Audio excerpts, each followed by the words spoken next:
Good. Hi friends, welcome to my YouTube channel Sujata Kumari Padhi.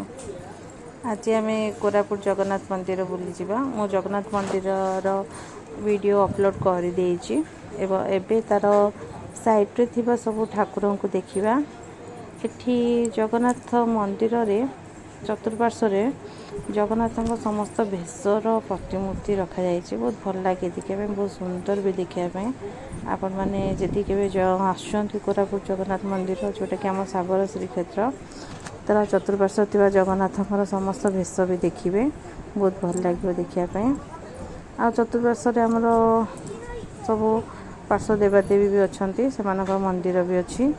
बहुत माने एठी को आसले ना एत शांति लगे, माने बहुत भल लगे जगन्नाथ मंदिर आसले। कोरापुट जगन्नाथ मंदिर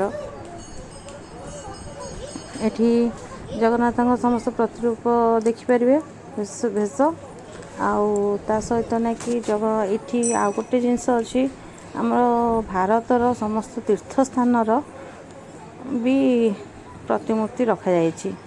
जमतीक केदारनाथ, बद्रीनाथ ये सब जिनस भी अच्छी, वैष्णव देवी ये सब जिनस भी अच्छी। आप देखिपारे समस्त तीर्थ स्थानर, भारत समस्त तीर्थ स्थानर प्रतिमूर्ति अच्छी। बहुत भल लगे। आठी माने माने खाइबापी भी अन्न प्रसाद भी मिले। आपमती गोटे बेले स्टार्ट हुए ये प्रसाद दियंती, गोटे बेलू 1:30 भितर मिल जाए। आपन को बहुत लंबा लाइन थाए। आप लाइन करिकी प्रथम टिकट करेंगे और लाइन करके प्रसाद आनिकी खाई भी पारे। ये बहुत जन वेट करते प्रसाद खायापी। आप देखु बहुत भल लगे वीडियोटी। आउ मो चैनल को सब्सक्राइब न करते सब्सक्राइब कर दिंतु, लाइक करूँ, शेयर करूँ। आ वीडियोटी केमती लगे कमेंट भी करूँ। Thank you.